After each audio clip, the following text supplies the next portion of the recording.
Today, we're going to remove hard inquiries from your credit report. Let's get started.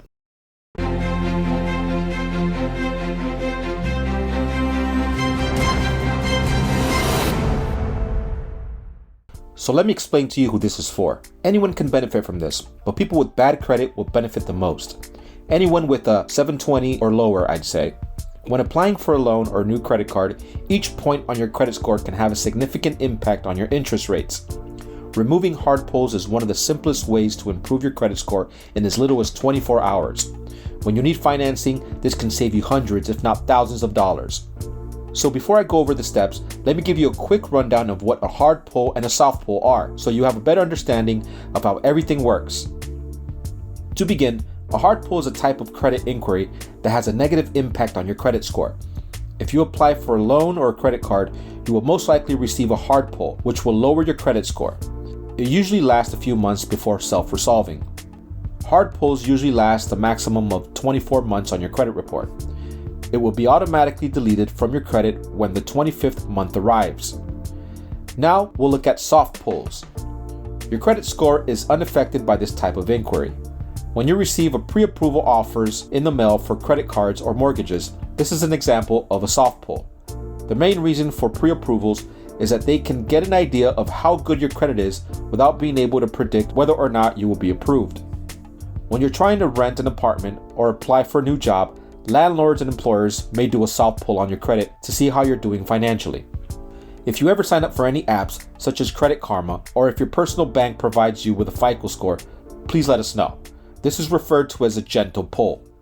So hopefully you've gained a better understanding of the differences between a hard pull and a soft pull by now. And now let's look at how to remove hard inquiries from your credit report. So first and foremost, you should obtain a copy of your credit report. You can obtain a free credit report from each of the 3 major credit bureaus, as well as from annualcreditreport.com and any of their websites. All of the links will be listed below in the description.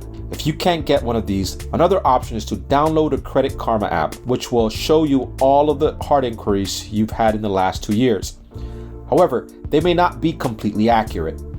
As a result, the key is to work your way through the list from oldest to newest. Move on to what you need to do first before disputing once you've decided which hard inquiries you want to dispute. So, before you file the complaint, there are a few things you should do first. You'll also need some documents ready inside the letter to make this process to go as quickly as possible. This will be a copy of your social security card, driver's license, or other government-issued identification, as well as utility bill with your current address. Each of these credit bureaus has its own set of forms, so instead of wasting time writing letters back and forth, Google these companies to see what they require. So once you've figured out what paperwork you'll need, the next step is to put a bunch of accounts on hold. Whenever you file a hard inquiry dispute, the credit bureau will look into your public records first. They do this because they have a database of personal information that they can search with a single click of a button. However, you want the credit bureaus to do the dirty work for you. They need to be able to find proof that you approve these difficult inquiries. LexisNexis is likely to be the company they use. Don't be surprised if this is the first time you're hearing about LexisNexis. The majority of people have never heard of this company. Many businesses use LexisNexis, which is a public company records database.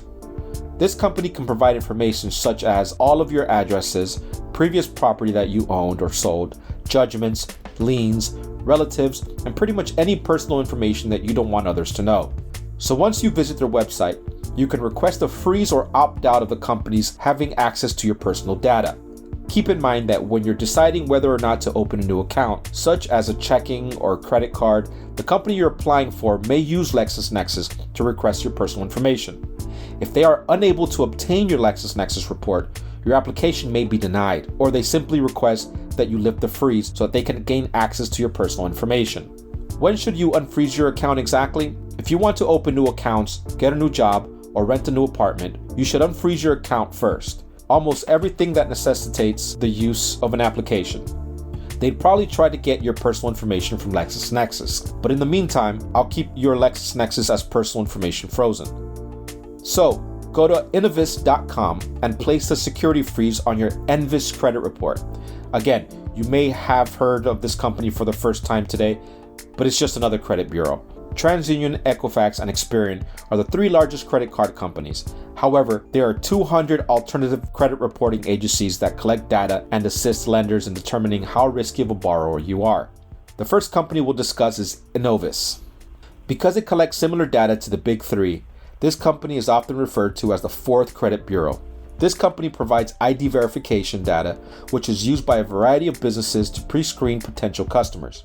They also collect information about your rent payments, magazine subscriptions, and utility bills, in addition to traditional credit information. So what you want to do now is go to their website and submit a security freeze request. Once you're on their website, all you have to do is enter your personal information and you're good to go. The reason you want to put a freeze on this credit bureau is that you want a lender to run the big 3 when they check your credit. This is one less thing for you to be concerned about. SageStream is the next topic I'd like to discuss. It's likely that you've heard of this company for the first time today. People trying to buy a car have had their financing denied on numerous occasions because of their SageStream score is low. SageStream's credit score ranges from 300 to 999, while the most common FICO score ranges from 300 to 850. If you have no choice and a lender will only look at one of those credit bureaus, you should dispute them like any other credit bureau because you can still get a free annual credit report through them. And if any discrepancies are found, then you can still fight them. I believe you should only do this if you have no other choice and the lender you're trying to borrow from requires the specific type of credit report. The cost of using these report agencies is one of the reasons why lenders use them. So now you've figured out which hard inquiries you want to get rid of, and you've put security freezes on the companies I mentioned earlier. Let us now proceed to the next step. You'll be able to do this in one of 2 ways. Is one better than the other? You can do it by mail or electronically through the credit bureau's website. Well, it all depends on your level of comfort with computers. You should be fine doing it online if you're pretty tech savvy and know how to use a computer and plug into information. If not, the old-fashioned method of sending a letter will suffice. Let me walk you through the first method of sending a letter. I've included a link to a free letter template in the description below. So once you've downloaded the letter templates, all you have to do is plug in the credit bureau's information and your own personal information. However, before you send this letter, make sure you include all of the necessary paperwork that the credit bureau will require in order to speed up the process. The last thing you want to have is back and forth letters because this will slow down the process significantly. So a quick Google search would yield this information. Here are some documents that you might need. For example, a copy of your driver's license or other photo identification, a copy of your social security card, utility bills, and possibly a bank statement with your name on it are all the required documents. You can also provide a variety of other documents. Just make sure you send the correct ones. Okay, so you should have your letter, a copy of your credit report, and all the personal identifying paperwork that I mentioned in this letter by now. What you should do now is send this letter to the company via certified mail. Make sure it's certified mail. The main reason for sending it certified mail is to ensure that the letter reaches the intended recipients. The last thing you want is to hear that they've misplaced all your paperwork and that you'll have to send it all over again. That's why keeping a copy of everything you send them and having a paper trail to fall back on is a good idea. You should receive a response within the next 30 days after sending them the letter. If you haven't already, you should contact them to ensure that the dispute is being handled properly. So, let's get this party started. The quickest turnaround would be if everything was done electronically. So here's an illustration.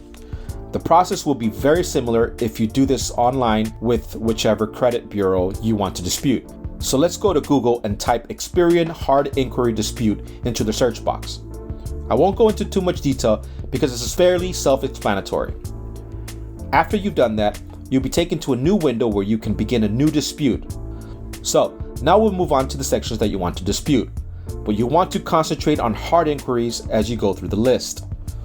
Just double check to see if you can file a dispute online, as this isn't always possible. If that's the case, you have to either call them or write them a letter. Now, once you've decided which inquiry you want to dispute, make sure to explain why you're doing so. After all you have to do is submit all the necessary information and wait for the process to be completed. I've heard of numerous cases where people were able to resolve their disputes in as little as a few hours to a few days. The benefit of resolving a dispute online is that you can monitor the entire process in real time. If you send a letter through the mail, they may provide you with information in an account that you can register for online and track the progress of your dispute. If everything goes well, the hard inquiry will be removed from your credit report and your credit score will increase by a few points. Okay guys, that's pretty much it for me. If you found this video useful, please consider giving a thumbs up so that we can continue to support the channel. Don't forget to subscribe and leave a comment or questions below. Thanks for watching.